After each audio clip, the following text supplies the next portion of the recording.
आज हम ट्रैवल करने वाले हैं दिल्ली से धर्मशाला, जो हिमाचल प्रदेश में पड़ता है। और जैसा कि पीछे आप देख सकते हो, हमारी बस आ चुकी है।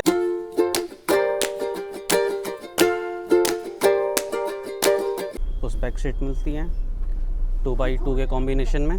तो ये ऊपर फायर सप्रेशन सिस्टम लगा होता है। बस में एमिनिटीज़ की बात करें, कैमराज हैं और रीडिंग लाइट्स हैं, ब्लैंकेट है, वाटर बॉटल है। All the passengers have boarded in the bus. तो फिलहाल दिल्ली से निकल चुके हैं कश्मीरी गेट से। दिल्ली और हरियाणा के बॉर्डर को क्रॉस करके हम हरियाणा में एंट्री ले रहे हैं। नाउ टाइम हो रहा है 22:27 और बस ने रेस्ट ऑफ लिया है। ये रहा होटल का ऐसा कुछ ओवरव्यू। तो बस ने मुझे डिबोर्ड कर दिया यहाँ पे 6:40 पे। यहाँ से कुछ व्यू है ऐसा धर्मशाला का। तो भाई मैं तो निकल गया हूँ मैक्लोडगंज के लिए। यहाँ से अभी काफ़ी तेज़ भूख लगी थी यार, सोचा कि कुछ ऑमलेट ब्रेड हो जाए। और मेरे पीछे आई लव मैक्लोडगंज का सेल्फी पॉइंट है। आप सभी भाइयों बहनों को प्यार भरा नमस्कार और बड़े बुजुर्गों को मेरा दिल से प्रणाम। गुड इवनिंग फ्रॉम मजनू का टीला, न्यू दिल्ली। और आज है डेट 15 फरवरी 2026 और आज का दिन भी बहुत शुभ है। आज है महाशिवरात्रि। तो आपको और आपके परिवार को महाशिवरात्रि की ढेर सारी शुभकामनाएं। और आज हम ट्रैवल करने वाले हैं दिल्ली से धर्मशाला, जो हिमाचल प्रदेश में पड़ता है। वहाँ पे एक टूरिस्ट स्पॉट है जिसका नाम है मैक्लोडगंज। तो वहाँ पे भी जाएंगे हम। तो आज की जो हमारी बस होने वाली है वो बस है हमारी राम दलाल हॉलीडेज़ की वोल्वो 9600 मल्टी एक्सल। तो अभी अंदर चलते हैं और भैया से पूछते हैं कि इसका बुकिंग प्रोसीजर अगर ऑफ़लाइन करना चाहे तो कोई कैसे कर सकता है, और ऑनलाइन तो सभी को पता होगा आई थिंक। वैसे मैं भी बता देता हूँ, अभी बस है उससे भी आप बुक कर सकते हो, और मेक माई ट्रिप है उससे भी बुक कर सकते हो, और अदर भी एप्लीकेशन जो थर्ड पार्टी उससे भी आप बुक कर सकते हो इजीली। तो अंदर चलते हैं। सही आओगे आप तो ऐसा ऑफिस मिलेगा एंट्रेंस, और ये गेट मिलेगा। जैसे ही अंदर आते हो ये भैया बैठे मिल जाएंगे। हेलो पिंटू भैया, कैसे हो? बढ़िया, आप सुनाओ। बढ़िया हैं। आप ये बताओ कि अगर व्यूअर्स जो भी आता है यहाँ पे, अगर ऑफलाइन प्रोसीजर जानना चाहते हो, बुकिंग का प्रोसीजर, तो क्या है, कैसे है? ऑनलाइन भी बुकिंग होती है, एमरजेंसी ऑफिस में आ तो एमरजेंसी ऑफलाइन भी हो सकती है। बाकी जैसे आपकी इच्छा है, ऑनलाइन ऑफलाइन दोनों है। बाकी मेरी बस का जो बोर्डिंग टाइम है वो है रात को 8 बजे। तो मैं यहाँ पर 6 बजे ही आ गया हूँ। मैं क्योंकि हमेशा जल्दी निकलता हूँ घर से, इसलिए जल्दी निकलता हूँ कि जल्दीबाजी ना करना पड़े, स्थायी रूप से आराम से जाऊँ और पहुँच जाऊँ लोकेशन पे। 1 घंटा 1.5 घंटा इंतज़ार करना रहे उसका कोई इशू नहीं है। अगर जब लेट होता है तब दिक्कत होती है। अब जब भी आओगे मजनू का टीला तो यहाँ की मार्केट आप लोग एक्सप्लोर करोगे तो यहाँ पे सबसे ज़्यादा आप लोगों को नेपाली लोग मिलेंगे। उसका भी एक कारण है, वो ये है कि दिल्ली में एक फेमस तिब्बतन सेटलमेंट एरिया है जो मजनू का टीला ही है। इसी की वजह से यहाँ पे सबसे ज़्यादा नेपाली लोग हैं। और यहाँ पे कैफ़ेज़ वगैरह, रेस्टोरेंट वगैरह सब कुछ यही लोग चलाते हैं, और इसी की वजह से यहाँ पर रोज़गार के अवसर ज़्यादा इन लोगों के लिए। तो जितने भी बाहर से लोग आते हैं नेपाली लोग, अक्सर करके यहीं पे आके बसते हैं। आप सीधे बस आएगी तो बस में बोर्ड करेंगे, फिर उसके बाद आप लोगों को इंटीरियर वगैरह दिखाते हैं और बस को पूरा दिखाते हैं कि बस हमारी कैसी है और उसकी सीट्स वगैरह कितनी कंफर्टेबल है। तो यहाँ पे 8 बज गया है और जैसा कि पीछे आप देख सकते हो हमारी बस आ चुकी है, जिसका नंबर है DL1PD 7453। बस काफ़ी देखने में अच्छी लग रही है। इसका इंटीरियर दिखाते हैं, पहले इसका बाहर का लुक दिखाते हैं। बाहर से देखने में बस हमारी कुछ ऐसी हैं, और चलते हैं बोर्ड करते हैं अंदर। बस का इंटीरियर कुछ ऐसा है। ये ड्राइवर साहब हैं। हेलो ड्राइवर साहब, क्या नाम है आपका? रवि प्रकाश जी। इसमें घुसते ही ये उस बैक सीट मिलती हैं 2x2 के कॉम्बिनेशन में, और हर एक सीट पे एक ब्लैंकेट है। और वोल्वो की बसों में देखोगे आप तो ये ऊपर फायर सप्रेशन सिस्टम लगा होता है कि जैसे गाड़ी में आग लगती है तो इसमें से कुछ निकलता है जिससे आग वगैरह बुझ जाती है। और ये फायर अलार्म लगा हुआ है आगे, और हर एक रो के ऊपर कैबिन मिलता है बैग वगैरह रखने के लिए। यहाँ पे पैसेंजर सिक्योरिटी के लिए कैमरा लगा हुआ है, एक यहाँ पे लगा हुआ है सामने, और एक वहाँ, एक वहाँ, एक वहाँ। 3 कैमरे लगे हुए हैं ड्राइवर साइड की कैबिन में, और एक ये बीच में लगा हुआ है आगे। और सीट के ऊपर जस्ट ये 2 AC वेंट्स मिलते हैं और एक स्पीकर मिलता है, और ये रीडिंग लाइट्स मिलती हैं 2।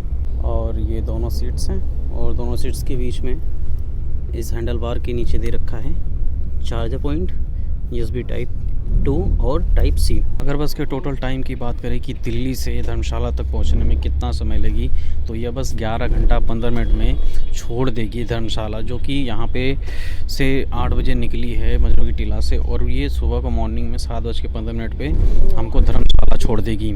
आप जब भी सेमी स्लीपर बस में ट्रैवल करते हो, तो ख़ास तौर पर वोल्वो की बसों में ट्रैवल करते हो, तो आगे की फ़र्स्ट रो जो होती है उसमें 4 सीटों पर सीट बेल्ट हमेशा लगा के रखो, और पीछे की रो में 4 सीटों पर सीट बेल्ट हमेशा लगा के रखो, क्योंकि जो कैप्टन होता है, ड्राइवर होता है, वो कभी भी अगर इमरजेंसी ब्रेक मारता है तो आप सीधे आगे की तरफ जाओगे और आप लोगों को चोट भी आ सकती है। तो हमेशा प्रिकॉशन रखो कि सीट बेल्ट लगा के ही रखो, क्योंकि आप बैठे बैठे सो जाओगे और कब ब्रेक लगी आपको पता भी नहीं चलेगा। अभी पीछे की सारी सीट्स खाली हैं और कुछ लोग ही यहाँ पे बोर्ड किए हैं। मुझे लगता है कि सारे पैसेंजर्स कश्मीरी गेट में वेट कर रहे हैं, वहाँ पे बस फुल हो जाएगी, फिर उसके बाद कहीं रुकने नहीं वाली है, सीधा धर्मशाला निकलेगी और बीच में जो होटल्स पड़ेंगे वहीं पे ही रुकेगी। एक चीज़ है यार कि संडे का दिन दिल्ली वालों के लिए सबसे बेटर होता है, जो ड्राइवर से ख़ास तौर, क्योंकि संडे के दिन दिल्ली में ट्रैफिक जाम नहीं मिलता है, बिल्कुल खाली खाली रोड होती है, और मैं पूरा रोड पे देख रहा हूँ बिल्कुल खाली है। As you can see that कि बहुत ही कम गाड़ियाँ चल रही हैं, नहीं तो इस वाले रूट पे इतनी ज़्यादा गाड़ियाँ चलती हैं कि एकदम ट्रैफिक जाम ही रहता है। आज कुछ भी ट्रैफिक नहीं है, बिल्कुल खाली है। तो बस अभी आ चुकी है कश्मीरी गेट बस स्टैंड, सभी लोग बोर्ड कर रहे हैं 1 बाई 1। आप लोगों को बता दो कि जो ISBT कश्मीरी गेट है, ये दिल्ली का सबसे बड़ा बस स्टैंड है। यहाँ पर इंटर स्टेट आपको कहीं भी जाना हो, वो बस आपको इजीली मिल जाएगी। बाकी बस का रूट मैंने लगा दिया है स्क्रीन पे, आप लोग देख लीजिए। दिल्ली से स्टार्ट होती है और कहाँ से होते होते धर्मशाला तक पहुँचती है, ये आपके सामने शो कर रहा है। एक चीज़ है यार कि हर एक बस में ट्रैवल करते हो उसका कुछ अलग एक्सपीरियंस होता है, और स्पेशली जब बात वोल्वो की आती है तो भाई पूछिए मत क्या कंफर्ट आता है इसमें। एक तो गड्ढे गुड्ढे में जाती तो उसका पता नहीं चलता, और दूसरी बात ये कि सीट्स बहुत कंफर्टेबल होती है। और ये मेरा रेस्ट देख रहे हो, हेड रेस्ट कितना ऊपर तक है, पूरा रिक्लाइन हो जाती है, आराम से बंदा सोता है यार। पैसे थोड़े ज़्यादा लगते हैं बट रिलायबिलिटी भी अच्छी होती है, रेस्ट भी अच्छा मिलता है, और 11-12 घंटे की जर्नी ऐसे बीत जाती है कि पता ही नहीं चलता, वो भी सेमी स्लीपर में। बिल्कुल कंफर्टेबल बस होती है भाई, मेरी तरफ से तो बिल्कुल कंफर्टेबल है। बाकी आप लोगों को जैसा भी लगे, मैं तो रिकमेंड करता हूँ वोल्वो में ट्रैवल करो, सबसे बेटर है अगर आपकी रूट पे चल रही हो तो। अगर नई रूट पे चल रही है तो वो बात अलग है। तो फ़िलहाल कश्मीरी गेट से निकल चुके हैं और अभी इस टाइम चल रहे हैं बुराड़ी में। बुराड़ी के बाद करनाल बाईपास से सीधा लेफ़्ट होंगे, लेफ़्ट होते ही NH-44 पकड़ेंगे, मुरथल होते हुए आगे के लिए बढ़ जाएंगे। तो अब NH-44 पे चल रहे हैं, करनाल बाईपास से लेफ़्ट लिया हमने, गाड़ी हमारी NH-44 पे आ गई है। बाहर का लुक दिखाता हूँ कि कैसा है।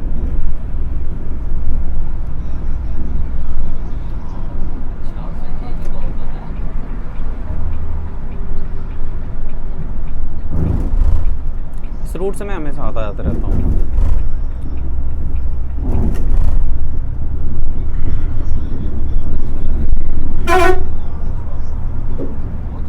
इंडिया का सबसे लॉन्गेस्ट नेशनल हाईवे है NH-44, जो दिल्ली से स्टार्ट होता है कन्याकुमारी तक जाता है।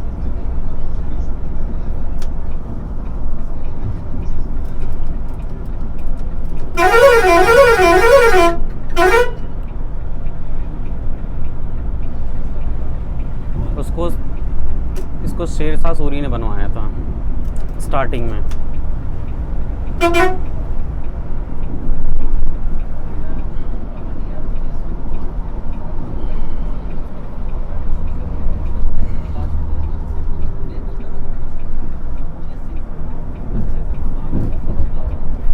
So we are crossing the border of Delhi Haryana. Delhi और हरियाणा के बॉर्डर को क्रॉस करके हम हरियाणा में एंट्री ले रहे हैं।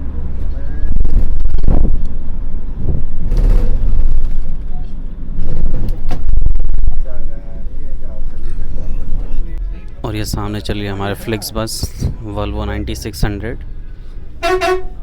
इसकी भी सर्विसेज काफ़ी अच्छी हैं, और फ्लिक्स बस में सबसे ज़्यादा स्लीपर्स बस हैं, जो एक MNC कंपनी है।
35 किलोमीटर पर आवर।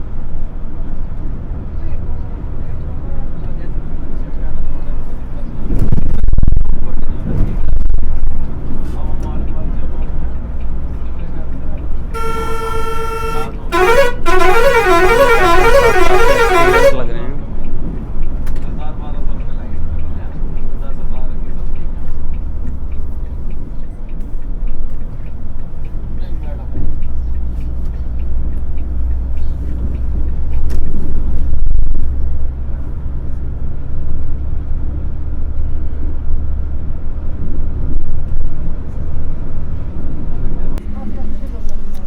तो इस टाइम हम लोग चल रहे हैं मुरथल में। मुरथल में एक फेमस ढाबा है जिसका नाम है बॉलीवुड ढाबा। जितने भी राइडर्स हैं दिल्ली के वो सारे आके मुरथल पे ही रुकते हैं और बॉलीवुड ढाबा में ही अपना चाय वाय पीते हैं।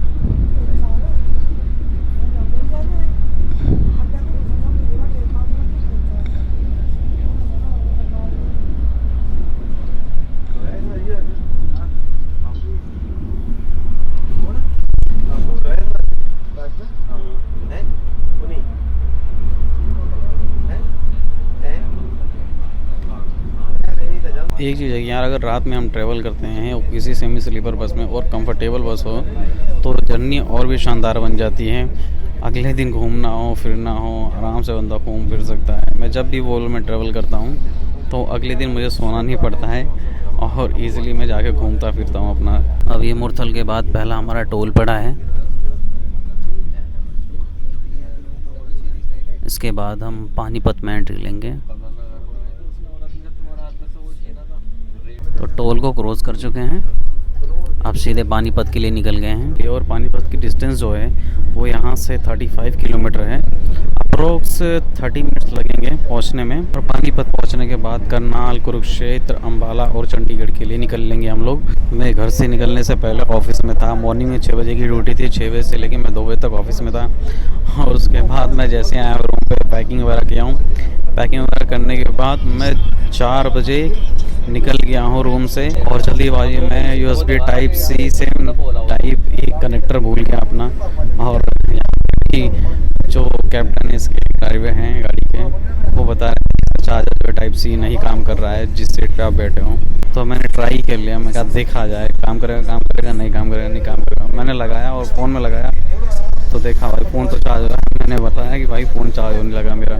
कह रहे हैं कि अच्छी बात है। टाइम हो रहा है 22:27 और बस ने रेस्ट ऑफ लिया है कि जितने भी पैसेंजर्स हैं अगर किसी को भूख लगी हो तो अपना डिनर यहाँ पे कर ले। और जो यहाँ पे होटल है उसका नाम है 70 माइलस्टोन। और क्या क्या रेसिपीज़ हैं, क्या क्या डिशेज़ हैं वो तो मुझे पता नहीं, क्योंकि मैं जल्दी बाहर का खाता नहीं हूँ। उतना मेरा बजट भी नहीं होता कि मैं बाहर खाऊँ। रियली बताऊँ तो बहुत ज़्यादा एक्सपेंसिव खाना होता है इन ढाबों पे, तो मैं अफोर्ड नहीं कर पाऊँगा।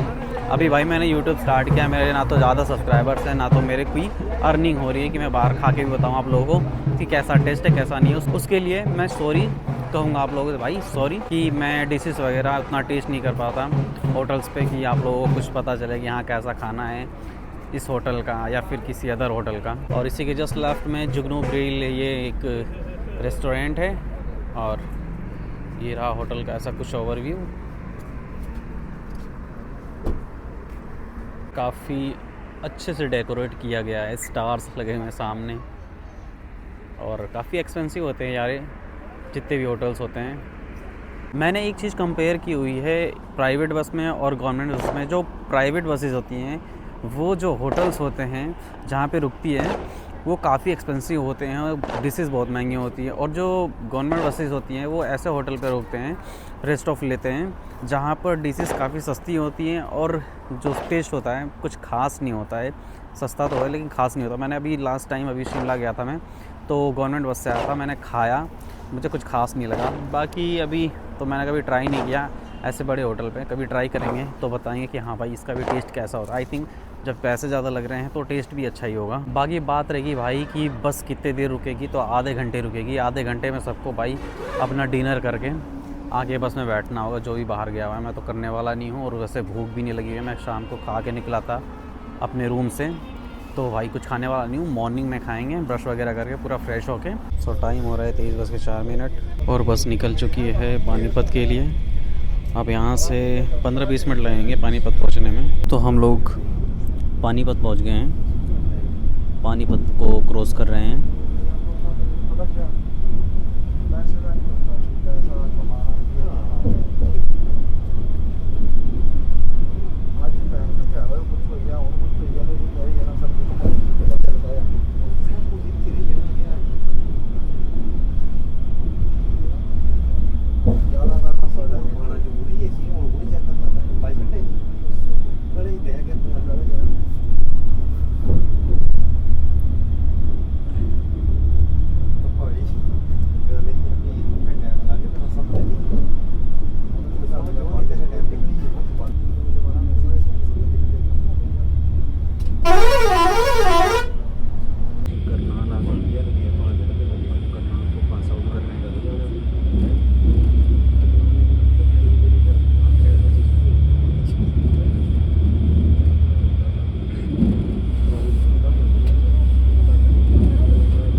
सुबह के टाइम हो रहा है 6:13 और अभी जस्ट सो के उठा हूँ। रात में नींद आ गई थी काफ़ी तेज़, तो सो गया, कुछ शूट नहीं कर पाया बाहर का। तो अभी कांगड़ा में चल रहे हैं, बाहर का व्यू दिखाता हूँ मैं। हिमाचल में तो एंट्री मार ही लिए हैं, अब ये कांगड़ा जो डिस्ट्रिक्ट है इसका बाहर का व्यू दिखाता हूँ मैं।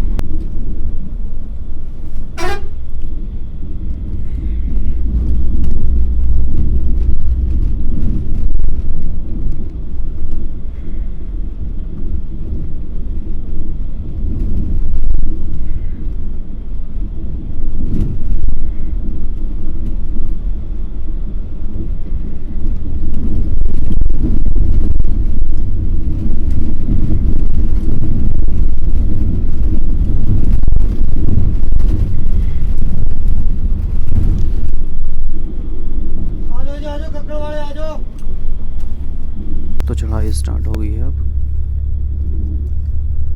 बस की स्पीड काफ़ी स्लो हो गई है।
अभी हल्का हल्का उजाला होने लगा है, सनराइज़ तो नहीं हुआ है। सनराइज़ होगा लगता है 7 बजे तक, तभी कुछ दिखेगा। लेकिन भाई कुछ बाहर के व्यूज़ दिख रहे हैं, वो अभी विजिबिलिटी नहीं है बस के शीशे में कि मैं बस के शीशे से दिखा पाऊँ। पूरा फॉग जमा हुआ है, बस के शीशे पे कोशिश करता हूँ मैं कि दिखाऊं। ये देखो शीशे पे पूरा फॉग जमा हुआ है, सो इसीलिए विजिबिलिटी नहीं है। टाइम हो रहा है 6:42 इन द मॉर्निंग। तो बस ने मुझे डिबोर्ड कर दिया यहाँ पे 6:40 पे। आई थिंक कि 35 मिनट्स पहले ही इस बस ने धर्मशाला छोड़ दिया। तो अब यहाँ से मैक्लोडगंज के लिए निकलेंगे। देखते हैं धर्मशाला में अगर कुछ स्पॉट्स है घूमने लायक तो वहाँ घूमते हैं। भारत पेट्रोल पंप है यहाँ पे, बस यहीं पे ही छोड़ेगी जब भी आओगे आप लोग। तो भाई मैं तो निकल गया हूँ मैक्लोडगंज के लिए। यहाँ से अभी मैक्लोडगंज की जो डिस्टेंस है वो है 4.8 किलोमीटर। तो मुझे आई थिंक क्या लग जाएगा 1 घंटा लग जाएगा पैदल चलते हुए, और तब तक सनराइज़ भी हो जाएगा, कुछ थोड़ी जॉगिंग वगैरह भी हो जाएगी। तो मैं टैक्सी नहीं ले रहा हूँ, टैक्सी भी काफ़ी एक्सपेंसिव पड़ेगी यहाँ पे, 400 रुपये से कम मिलेंगे सब। जहाँ भी चलो पहाड़ों में टैक्सी का रेट बहुत हाई फाई होता है। बाकी मैक्लोडगंज में पहुँच के व्लॉग को वहीं पे एंड करूँगा, फिर वहाँ से न्यू व्लॉग स्टार्ट करूँगा, नहीं तो व्लॉग बहुत बड़ा हो जाएगा। ये भी धर्मशाला में हूँ और ऐसा कुछ व्यू है यहाँ का, और पहाड़ों के ऊपर स्नो है। यहाँ से कुछ व्यू है ऐसा धर्मशाला का, और सनराइज़ होने वाला है, बादल बिल्कुल रेड हो रहे हैं। एक चीज़ है यार, पहाड़ों में आने के बाद नेचर ब्यूटी देखने के बाद ना सारी टेंशन दूर हो जाती है, माइंड बिल्कुल फ्रेश हो जाता है यार। इसीलिए मैं अधिकतर पहाड़ों में ही आता हूँ और अपने आप को एक फ़्रेश फील करवा लेता हूँ महीने में 2-3 बार। भाई बहुत ही मज़ा आता है यार। ये रास्ते में चलते चलते देखो घर बिल्कुल नीचे हैं और सबसे टॉप पे हम लोग। इतने छोटे छोटे घर दिखाई दे रहे हैं। काफ़ी तेज़ भूख लगी थी यार, सोचा कि कुछ ऑमलेट ब्रेड हो जाए, तो ये भैया बना रहे हैं। कितने रुपए का है भैया? 60। ये बन के रेडी हो गया। ऐसा कुछ फाइनल बनने के बाद खाता हूँ इसको। तो राइट नाउ टाइम हो रहा है 8:23 और मेरे पीछे आई लव मैक्लोडगंज का सेल्फी पॉइंट है। अब बाकी ब्लॉग यहीं पे मैं ख़त्म करूँगा क्योंकि ब्लॉग बहुत ज़्यादा लंबा हो जाएगा। तो जितना भी एक्सप्लोर करने वाला हूँ मैक्लोडगंज को, उसका व्लॉग आपको नेक्स्ट व्लॉग में मिलेगा। तो बने रहिए। चैनल को सब्सक्राइब नहीं किया तो चैनल को सब्सक्राइब कर लीजिए और बेल आइकन के बटन को दबा के नोटिफिकेशन ऑन कर लीजिए, जिससे कि नया वीडियो जैसे ही अपलोड करूँगा आपको नोटिफिकेशन आ जाएगा और आप देख पाओगे। मिलते हैं नेक्स्ट व्लॉग में, तब तक के लिए बाय, जय हिंद, वंदे मातरम।